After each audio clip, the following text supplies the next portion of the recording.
इसके बाद I will.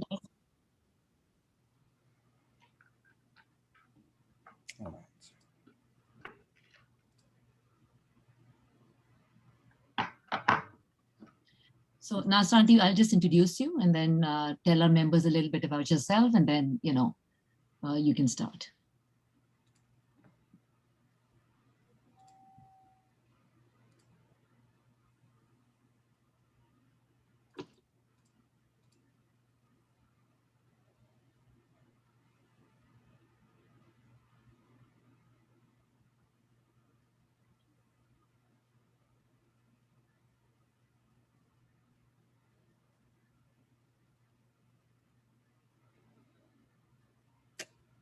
Okay, Bismillah.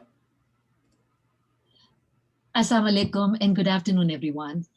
Today, our topic is profoundly horrendous, something we just don't need to talk about and share, but more importantly, care. Honor killings or shame killings, also locally known as karokari. Honor killings are believed to have originated from tribal customs. They are prevalent in various parts of the world, as well as in immigrant communities in countries that do not otherwise have societal norms that encourage honor killings. They are often associated with rural and tribal areas, but they occur in urban areas too. Although condemned by international conventions and human rights organizations, honor killings are often justified and encouraged by various communities.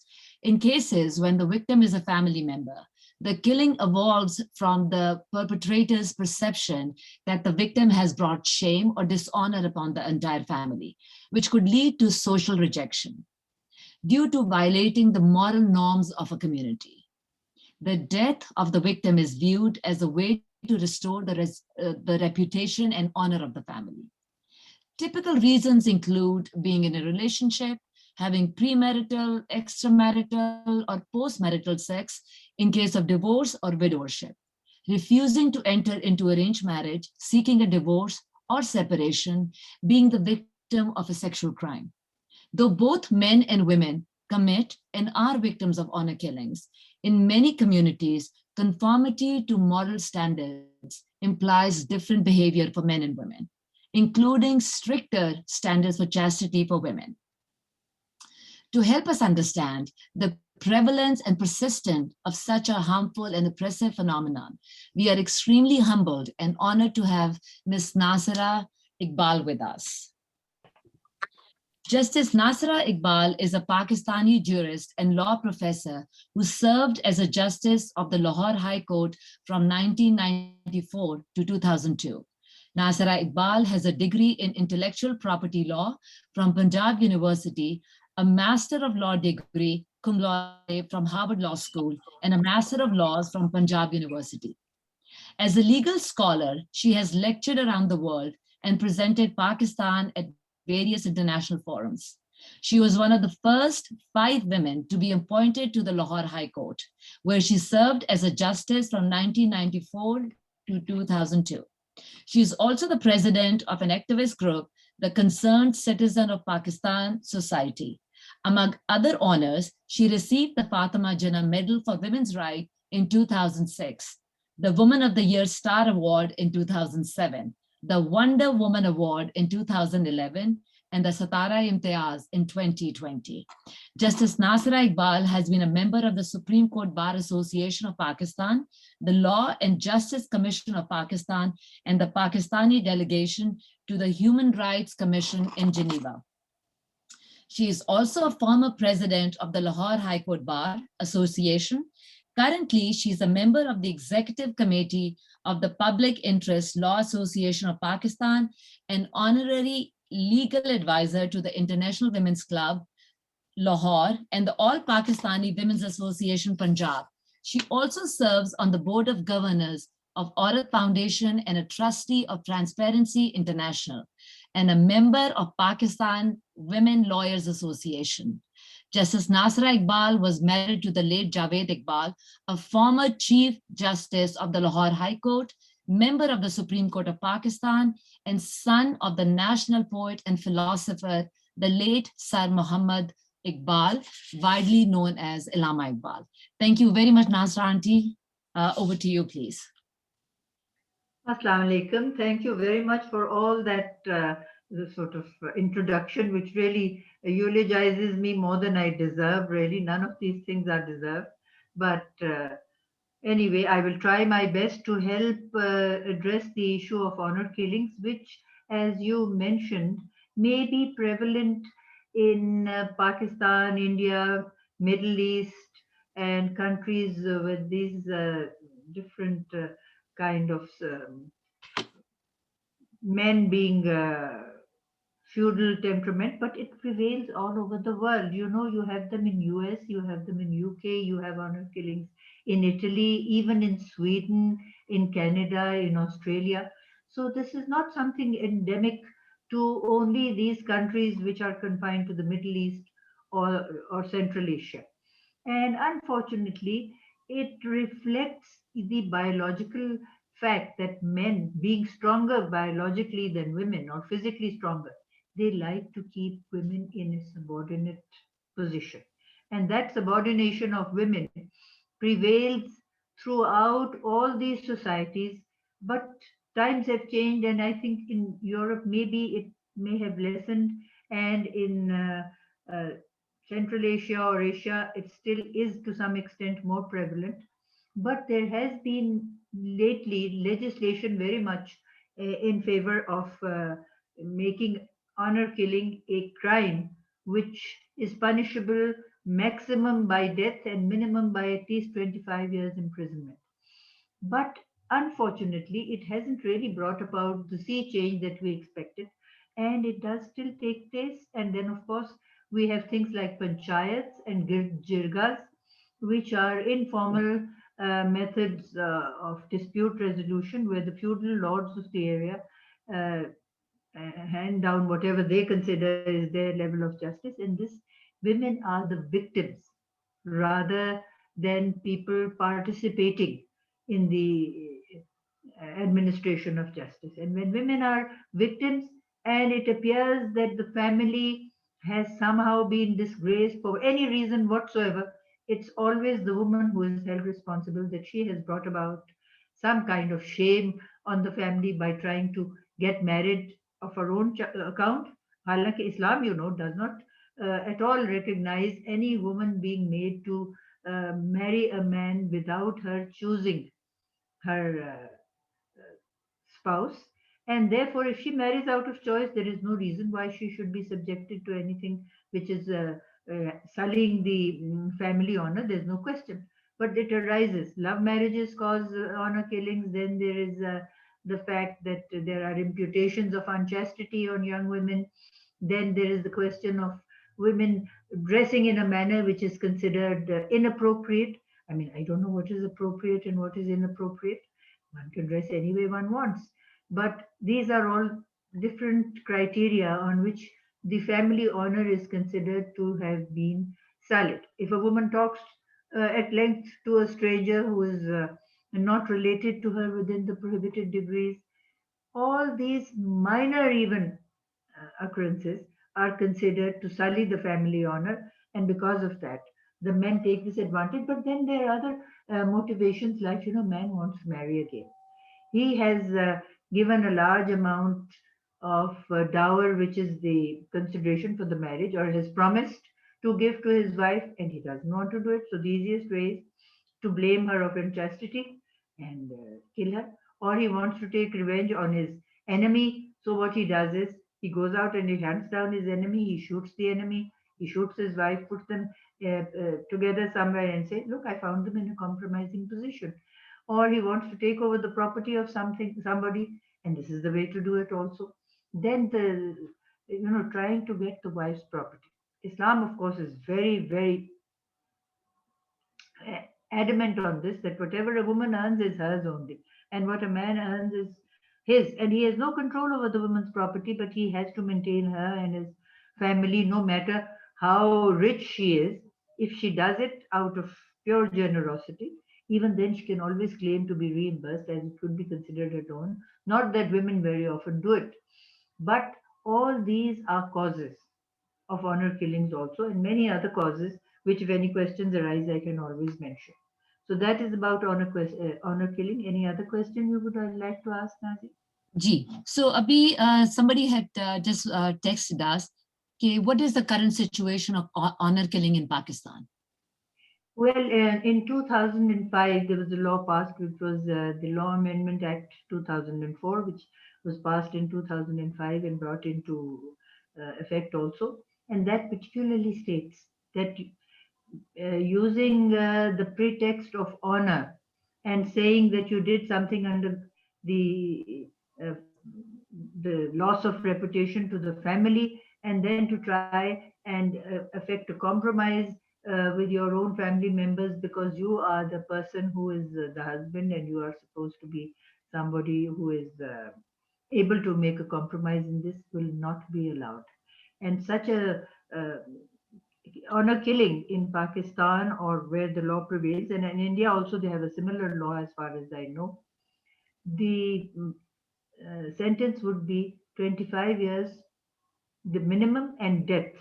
And the court will not allow a compromise unless it is monitored on a ground which shows that there was some reason more than what is being held out as a pretext that it was an honor killing. There is no compromise, because this is called what is termed as fasad fil earth. It creates a feeling of terror on the earth. So it's actually a terrorist act, and it could be also brought under the anti-terrorist law.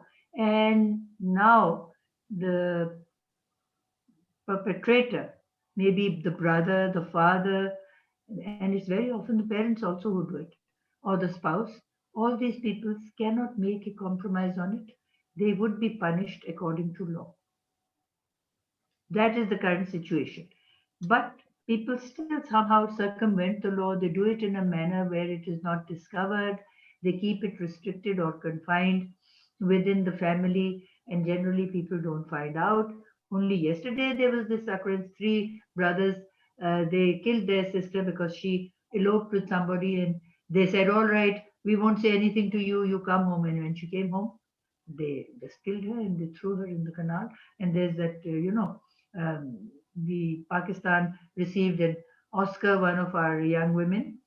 Uh, Let me try and remember her name. Sharmeen Abayat Chunoi. Sharmeen Abayat Chunoi received an Oscar on the short documentary she had made about how a girl she married of her choice, and her parents, mother, not the mother, but the father and the brothers, were so offended.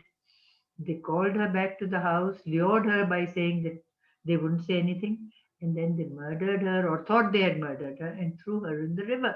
But she had received all these injuries, and somehow she was fished out of the river and she survived. And then she told her story, and this documentary was A Girl in the River, The Price of Forgiveness.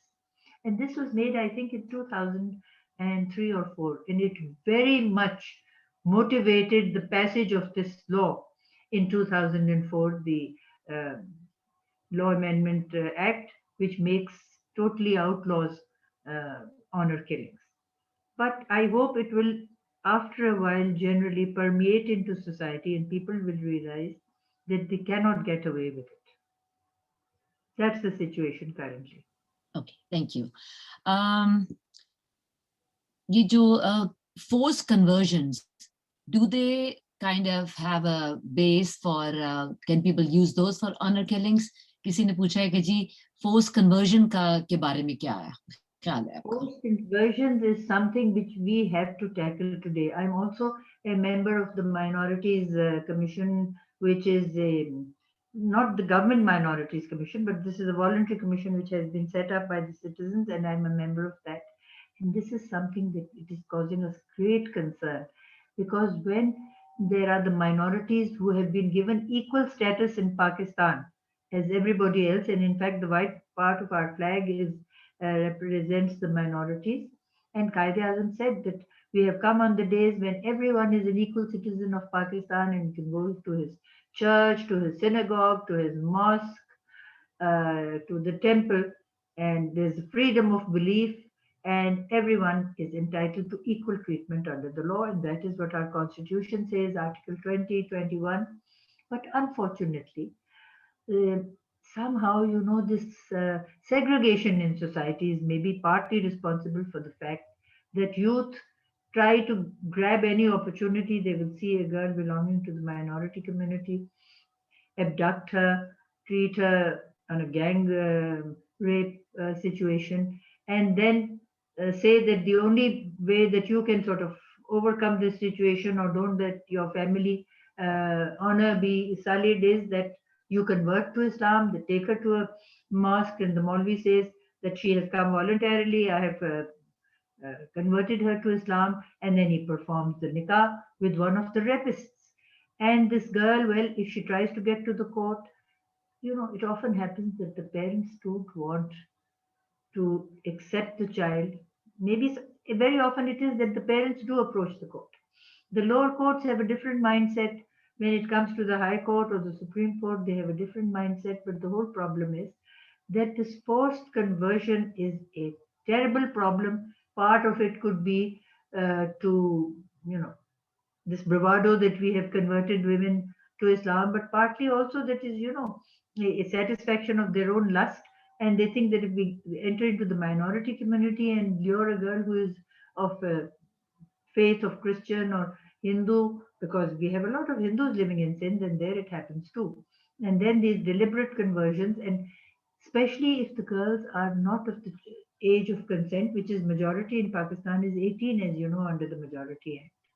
Then the lower courts will not, really sometimes go into the details. Now, of course, in the judicial academies, I have been also teaching there, try to change the mindset of the men, the judges of the subordinate courts, and now it very often should also be going to the family court. So, ye hai कि they do recognize the fact that this could have been done totally under coercion, undue influence, duress, and then the court would declare the marriage null and void. It would return the girl to her parents if the parents are ready to accept her. And well, very often they do, but sometimes if they don't, then she can go to a crisis center or she can be rehabilitated in what is called a Darul Aman. She can take up some professional training. But it is a real, I think, for our society, a menace that this even exists. It should not exist. Okay. Does So, that answer your question? yes, you did. How is honor violence different from domestic violence? Now, domestic violence is a different situation altogether. Men think that they have the right to treat women as chattel or animals or objects instead of human beings. So it's a total human rights violation. And honor killings, of course, is when they feel that the family honor has been stigmatized because of the woman having been seen outside with a man. I mean, domestic violence is a man comes home and he says, "Make me hot chapatis," and the woman makes a chapati which he doesn't like, so he just gets up and he starts beating her. That's domestic abuse, domestic violence. But instead of that, he finds her talking in the street when he comes home, somebody who is not related to her. He just finds that very aggravating, and he starts beating her up on that. That's honor violence, or he can just cut off her nose, he can cut off her hair. All these are part of violence, honor violence. And also domestic abuse, also these things do happen, but the reasons are different. One reason for domestic abuse is कि dowry का सवाल है, that she hasn't brought enough jahez. Jahez is forbidden in Islam. There's no such concept. When the Holy Prophet's daughter Khadija tul Kubra, she was not Khadija, sorry, Sayyidina Fatma Zahra, was married to Hazrat Ali, his cousin. So when the nikah was performed, he said, "Ali, now you take her home." He said, "Ya Rasulullah, where can I take her? I have got nothing in my home. I have got no bedding. I have not got any cooking utensils. So what is she going to do when I take her home? I have nothing to provide her all the requirements in a home." So he said, "Surely you do have something." He said, "I have two things. I have the sword, that is a very famous Do Dhari Talwar, which Hazrat Ali, and he was a very famous swordsman. And then he said, I have a coat of armor. Zira Bakhtar jisko hum kehte hain. So the Holy Prophet said, when you are such a good swordsman, you don't really need your coat of armor because you can defend yourself just manually. And I suggest that instead of a Zira Bakhtar, you should get some provision for your home because that's your responsibility. So Hazrat Ali sold that coat of armor. One of the other subsequent Khalifas bought it from him. And from that money, he got the basic necessities bedding, chula, uh, whatever was required, cooking utensils, and that is how he managed to take his wife home. But that shows that the Holy Prophet did not even part with anything for his own daughter. So the fact of the matter is that dowry is frowned upon in Islam. This is a tradition which we have inherited from our ancestors who were mostly Hindus, and this was their practice.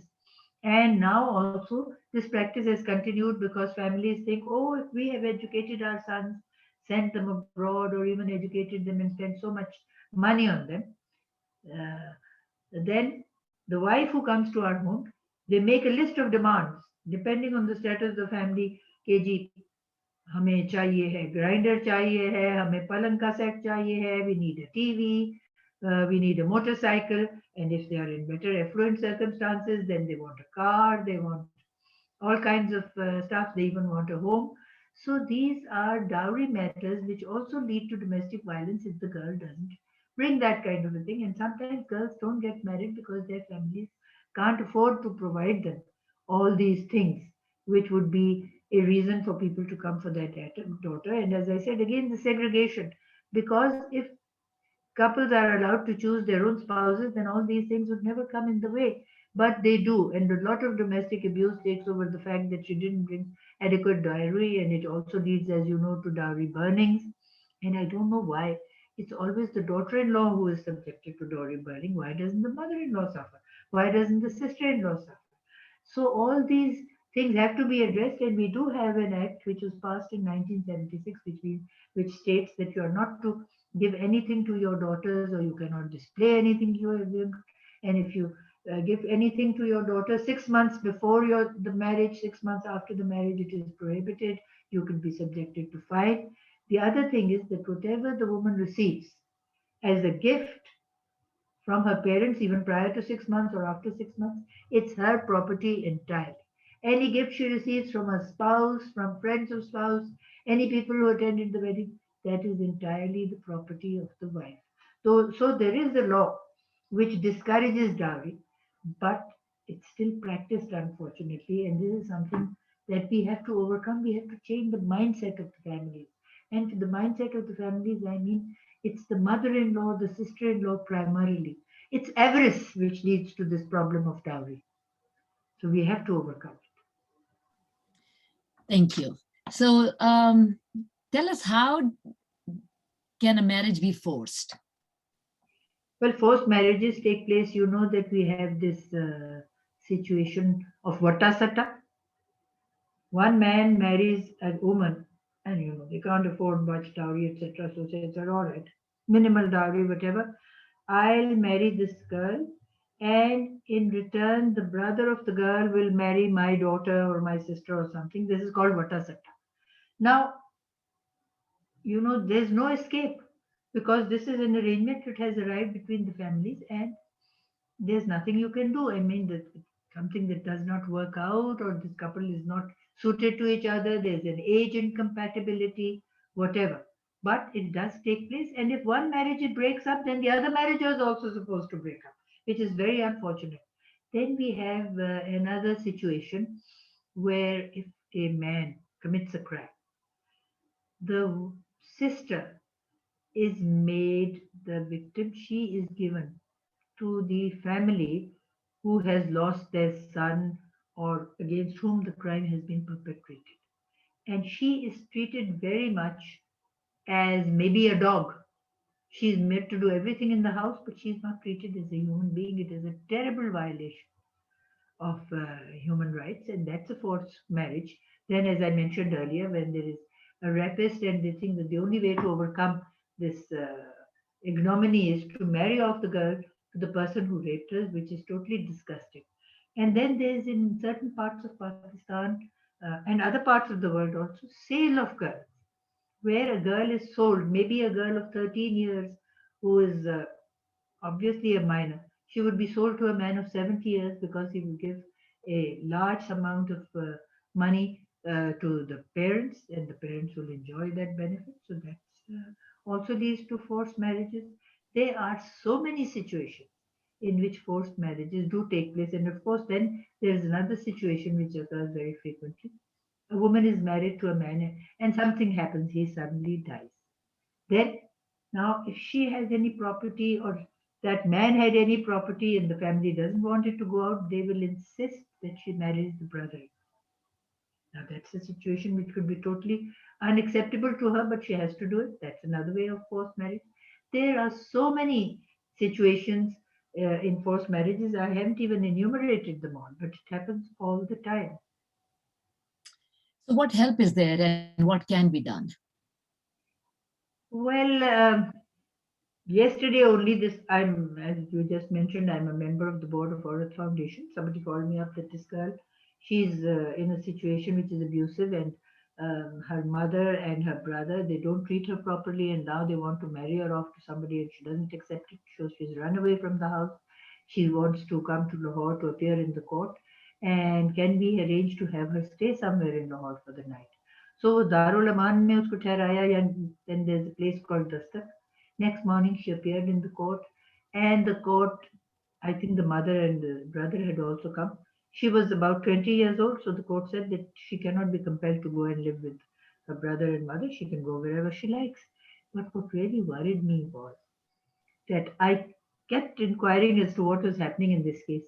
I discovered that she said she wanted to go to Karachi, which means she wanted to go as far away from her family as possible, and they were in Islamabad.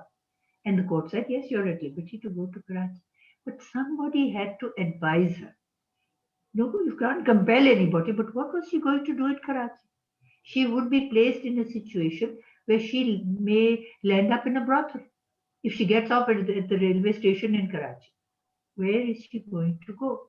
There has to be some place where she can go, where she can be given proper training, and she has to know all these things beforehand. जिसको हम कहते हैं ना कि इसको कुछ ना कुछ अपने मालूमात होनी चाहिए दुनिया के बारे में. Woman should know her rights, her privileges, her obligations. How is she to conduct herself in society? What are the dangers she has to confront? I really don't know what has happened to this poor girl and where she has gone. But there are so many institutions in Karachi which would look after women like this. And I remember when Munize Hashmi, she was the general manager of Lahore PTV. She used to every morning have a program called Khwateen Time Online. Uska ye benefit tha that every day she would call women from different fields to come and address in the morning on the radio. And you know, radio is a mode of communication which is available in every home because now it's even on your phone. And if a woman is working, and even if there's no electricity in the home, she would have access to the, Mullah radio in Swat, how they brainwashed the women, they gave it their jewelry and everything to that group Sufi Muhammad, and then later on how they mistreated them, and it was the women again who got them down. But the thing is कि औरतों को ये सारी चीजें बताने के लिए कोई जरूर तरीका होना चाहिए. पढ़ी लिखी तो हमारी इतनी है ही नहीं. तो मेरा ख्याल है कि the best way is that it should be done through means of mass communication, TV, and in many villages there is no TV. So the radio is the kind of source of information. And now, of course, home-based workers. There's a law has been passed only today about home-based workers and how these women are going to be given social security, are going to be given training, are going to be included in women's groups under the ILO Charter. And it makes a difference if women are made aware. It's raising the level of awareness, which is very important. Women have to know how to overcome challenges. That's the only way they can do it. And we can't wait for them to be educated. It could take years. So awareness raising is something which has to be done on a day-to-day basis and in an informal manner, wherever they may be. And mostly our population is rural even now, even though, of course, we have these urban slums because there has been a movement, migration of society from villages to cities looking for a better livelihood. Gee, would that to some extent help solve your answer? Absolutely. So, is honor killing, do you think, an evil of just Muslim countries? Not at all. As I mentioned earlier, it happens everywhere in the world. But it is not that much rampant now, I would say, in places where there is more independence available to women and there is more awareness. But it does occur. And it was reported by the UN that there were 5,000 honor killings globally uh, in 2017-18, but BBC reported that there were at least 20,000 honor killings, and they could happen anywhere. It could happen in Norway, in Sweden, and not necessarily in the immigrant community. In Italy, it has happened even very recently. There was this girl who was being sent to Pakistan to marry her own cousin, and she wasn't agreeing, and she didn't know what to do, and I think she also tried to approach the police once, but she didn't receive much help. And then one day the parents just killed her. That was an honor killing, whatever you may deem it to be. So it could happen anywhere, and not just in Muslim communities over there. It could happen in every community. I mean, there are men who would come home drunk and be abusive to their wives, thinking that the wife has a relationship with somebody else. Kill the wife, name her, do anything. It happens anywhere. It's not endemic to Muslim societies. Okay. So, the woman at risk does not want to press charges against the family. What is considered best practice in such a circumstance? Well, it's the choice of the woman. You can't compel an adult woman to pursue any course of action that she doesn't want to, and maybe she doesn't want to press charges because, especially in societies like ours, a woman is the elder sister and she's got married to an abusive husband, and she has younger sisters and they have to be married, and she thinks, now if I bring charges against my husband, it will bring bad reputation on my family, and then the younger sisters will not be able to marry. So she just keeps quiet, but is not helpful at all because she goes into depression, then the children get affected, and the whole atmosphere in the home is such that it is not conducive to good family living. So I think women should be encouraged to, then the word encourage means it to become courageous. They have to be courageous. कहते हैं ना हमारे उर्दू में कहते हैं जो डर गया वो मर गया. सो डरने से तो कुछ फायदा हासिल ही नहीं. और ये कहना कि ये तो जी अल्लाह की मर्जी है और मैं क्या करूं, और अनफॉर्चुनेटली यही होता है कि domestic violence specially I think that even 1 in 10 women reporting it is a miracle here. औरतें चुप कर जाती है, वो कहती है ये तो हमारी किस्मत थी और बोलती नहीं है. I have seen, I was walking around, across in the street in Islamabad, which is supposed to be the capital, and there's this man, and he's going on beating his wife, and I suddenly stopped. I said, क्या कर रहे हो? Sir जी मेरी गाल नहीं सुन दी. I said, but this is not any way to behavior. And what's wrong with her behavior? And I asked her. She was just weeping and wailing. And then there were children with her. And imagine the effect on the whole family. But the husband wouldn't listen. And I didn't want to be, too sort of didactic or saying things to him, which make it worse when he gets home that who are you to interfere? So it's very difficult to make women understand that their whole family is at risk if they don't press charges. If they don't want to press charges, at least what they can do is get out of an abusive situation, go to the nearest crisis center, ask for help. If they don't want to go to the police, because police reforms are now being undertaken again, but we have difficulties with the police also, that they have to be made to understand how women are to be treated. And there are now a lot of women being inducted into the police, and there are women's police stations also, but there are not enough. And women are always filled with dread and fear of going to a police station.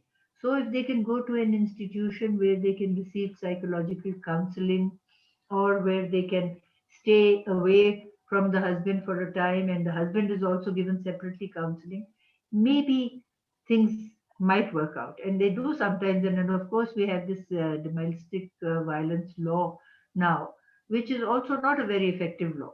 And it has also faced the wrath of the mullahs, and it is not being really implemented yet properly. So these are all problems which women do face and why they do not press charges. But I would always advise, and I used to go very often on the Swati time online to give legal advice, and women would call in to ask what to do, that you have to be courageous. You have to meet the challenges that you face and meet them in a manner which may not be abrasive, may not be aggressive, but at least save yourself, your family, your children, because the children are the worst affected in this kind of situation, and they have to be given a better life. And if the women understand that, even if they don't press charges, at least they would choose to part company with the abusive male until and unless things get better. And if in the meantime she can get vocational training or she can be provided some kind of assistance at the state level, it would be very helpful. We do have institutions now, but not the kind of uh, um, amount that we need, or not the amount, the number that we need. And the status of women's commission is there, but again there's no chair of the status of women's commission at the national level. At the Punjab level also there is no chair yet.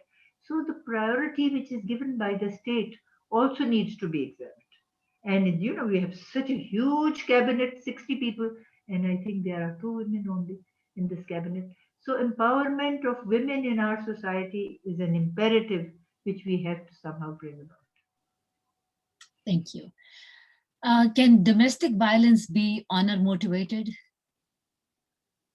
I think the word honor may be used as a pretext, but mostly domestic violence just takes place avarice, trying to get something out of the wife, making the wife work. And there are men who will even insist on their wife indulging in prostitution so that they can get away with their drug addiction and not have to do anything. I remember a case in where this woman came to court because the parents said that she has been abducted by some landlord, and it was a habeas corpus petition, we want her back. So I called her to the court, and the parents had also come, the brother had also come, and there was a young man with this woman. So I said, have you been abducted? Has anybody taken you away forcefully? Your parents are here, you want to go with them? So she said that this man, he has given me refuge. And I asked the man, I said, what relation do you have with this woman? He said, I'm a villager and I used to live not very far from Lahore, and sometimes I used to come to indulge in my own whims, and how men are, they are considered to be by nature polygamous, or so on. He used to go to the red light area. And there he met this woman, and she was weeping and she was in a pathetic state. So he said, what's the matter with you?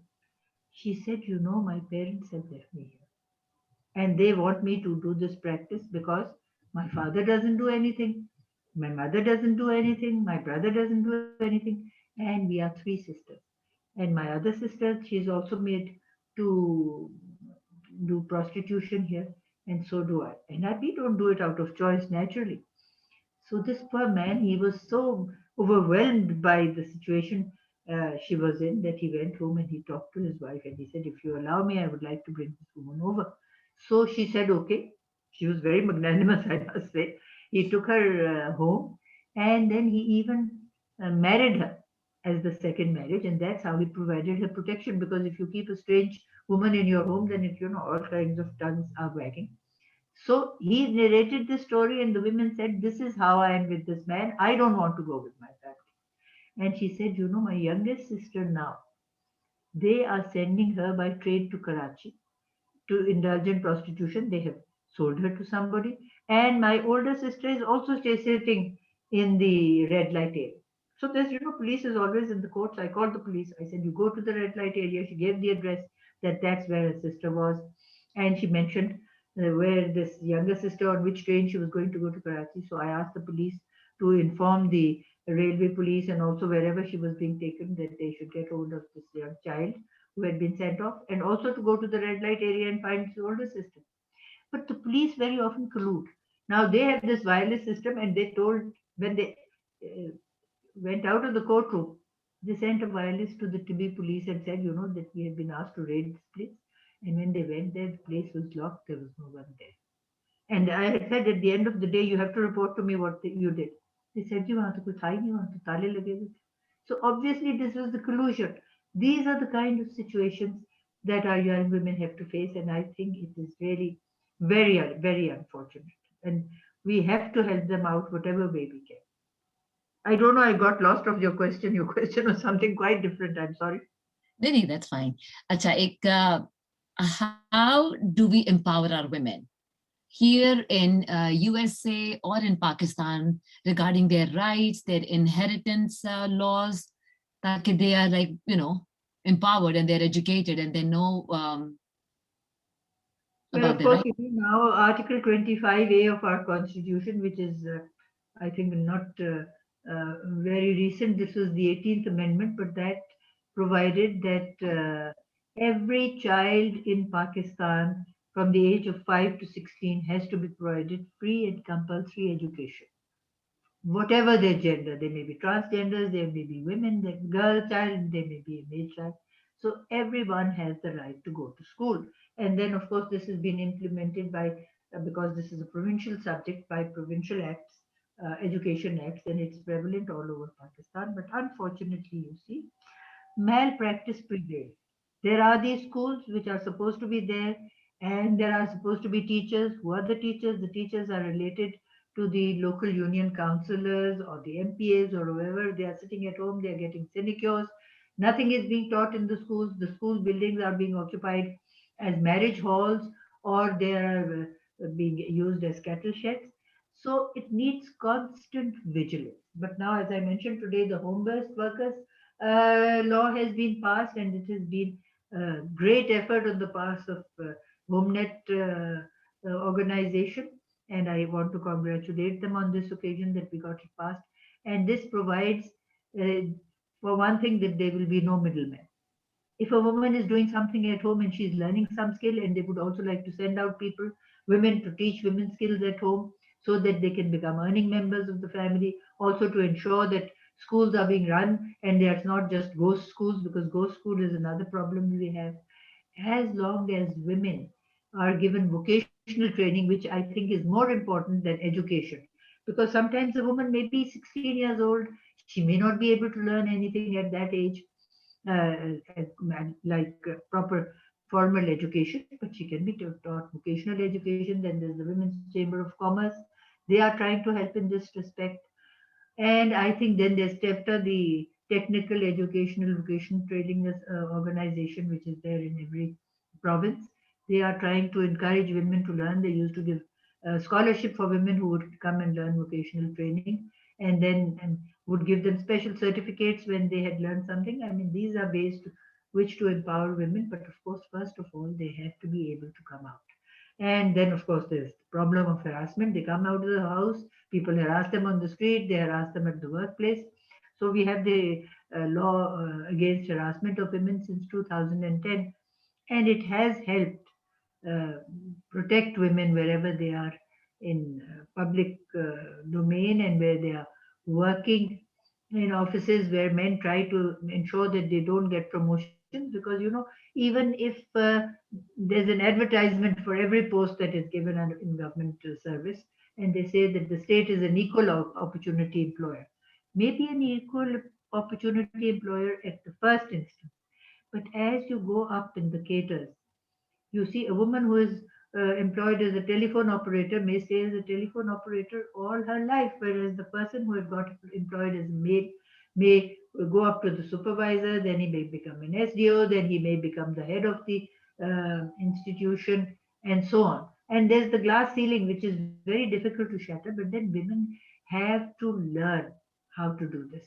And women only can teach women. And I think this is a great responsibility on the shoulders of those of us who have enjoyed the fruits of freedom to pass it on to anyone who is around us. And that is the only way that it can be done. अच्छा ये बताएं कि for a small organization like ours, how can we participate in projects in Pakistan that can help these women empowered, you know? Well, you see, sitting at arm's length, it might be difficult, but of course now everything is being done online.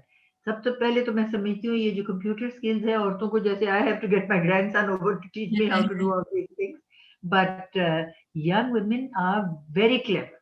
They are clever with their fingers, they are clever in articulation, and if you can even from there get hold of this organization called HomeNet here, and or all these other organizations which are working for the empowerment of women, like the Aurath Foundation, like the AGHS. There are so many now, and it does, I think, this interlinking from where you are, even if you have a small organization. Online, it doesn't really matter. It's not the size of the organization, it's the effort and the goodwill that you want to put in and what you want to achieve. And basically, I think the best area for anybody from your organization, if you are having some links in Pakistan, is to go to your own community where you are known and you have a basis of little bit of goodwill, and there go through the local government. The local government is at the grassroots level are the people who can really go into this. And then, as I said, this HomeNet and the Women's Chamber of Commerce, all these people are there to help, or the education department where there are home schools, which are being done by Bunyad, where in one small home they have one girl who's a little bit educated, the trainer, and she runs 3 4 classes, and these girls get educated in the primary level. But for older women, of course, vocational training is the bigger answer. And they say, if you educate, it's a very famous maxim, if you educate one woman, you educate a family. If you educate a man, you educate an individual. So the priority has to be given to education and awareness raising of women. And you can do it even if you are a one person organization. Where there's a will, there's a way. It doesn't matter how large or small your organization is at any given moment in time. So the question that we get asked all the time, when people donate, what is the accountability of the funds that's going to Pakistan? Yes, now that's a very leading question, and it's a leading question anywhere. Now, all this that happened in Palestine, I was so anxious that whatever little I could do, even this bookshop which had gotten destroyed, Right. books are a treasure in today's society. That if we could get this redone or help the refugees, there is, food scarcity. People are in a different situation which is so difficult. But how do you know that where your funds are going, they are reliable and they are trustworthy, and they will take whatever you give to the place or to those people who really need it. Particular, जैसे मैंने बताया ना, food scarcity और लोगों के मकान तोड़ दिए, 50,000 homes destroyed now in this last crisis which happened, which meant 150,000 people homeless, and then all these buildings, especially the media tower that they attacked, so that nothing should come out.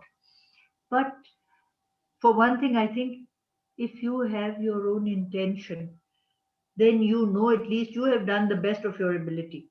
And with this internet around the world, you can also somehow check out on where your money is going, who's spending it, what are their credentials. Other than that, it's, I would say, in a way, a blind alley, but then you can't just give up because of the fact that you think that you don't know. You have to learn. Knowledge is power. And how do you gain knowledge? You educate yourself, or you find out for yourself, learn for yourself. And as I said, internet, even though I don't really know much about internet, that's the shortcut to finding out the credentials. And of course, now from Pakistan, when we had this problem as to how to send something to Palestine, the AD Foundation said we will go over there by land, and they were looking for visas, were about to reach Palestine with 10 ambulances. I don't know how far they have succeeded, but every little drop makes the ocean, and one has to try very hard, try to find out what you can, and do the best. That's all that we can do. Leave the rest to God. After all, He also knows what's going on. I really don't have real sound answer for that question. Okay. Thank you very much, Nasanti. One last question before we let you go. What do you like, any parting words for us? How, like I said, we have all ages. Our members are like, honorary members are like different ages here in Pakistan. हम क्या कर सकते हैं? Like you said, the people who have enjoyed the fruits of independence and all that and freedom, और हम क्या करें अपने मुल्क के लिए, अपने लोगों के लिए क्या कर सकते हैं? First of all, if you are from Pakistan, then you must have family members wherever you come from. That's your linkage, first of all, to find out the credibility of what you are doing and where you are helping. And they could, we have networking, women's networking over the world, I think is being very well done now and it's very successful. And if you network anywhere, you can find out the credibility of the organization, like we have the All Pakistan Women's Organization, APWA as they call it. It's All Pakistan Women's Association. And they have establishments all over, in all provinces, in all districts. You can go through them, or you can go through any organization that you find reliable because of your link with any part of the country where you have your own background, your own roots, because roots are a very valuable component of your communication and interlinking. And certainly with a little bit of effort, you would be able to find out who can do what. And then there's, I said, there's homeschooling, there's Bunyad, then there's organizations for senior citizens if you want to help them. Then there's the child uh, rehabilitation center. Sara is a very active leader of that program, and they rehabilitate abused children or children who have no homes. Sometimes children are abandoned in places like Data Darbar, and they depends on your focus of interest, whether you're interested in schools, whether you're interested in hospitals, whether you're interested in small children, whether you're interested in middle-aged women or young girls, or you're wanting to help senior citizens. Depends on your focus of interest, and you will certainly, now Google has made everything so easily, you can always find an organization through which you can help, and networking is the best solution to anyone who wants to do anything anywhere. कहते हैं ना, ढूंढे से तो खुदा भी मिल जाता है, और मिलता है खुदा, ये तो मैंने आजमा के देख लिया. So where there's a will, there's a way, and I'm sure you can find ways and means to establish your linkages here and do something for what you were not able to get when you went away. That would make things easier for other people, and I would always encourage Pakistanis to make Pakistan a better place to live. That's what we really got this country for, and that's what we have to achieve. Thank you very much. Thank you very much, Nasanti. I am so motivated, and it was just amazing. I don't know where the hour went, but inshallah ta'ala, I'll be calling you soon and discussing a few things. Can't wait for the book to come out. Might be adequate, but I'm sure younger people can very often get, you can get a better feedback from them. Thank you all very much. Thank you, Especially Ji. the audience, Thank you which very I haven't been able to really see. much. Thank you very much, Ji. Khuda Hafiz. Khuda Hafiz.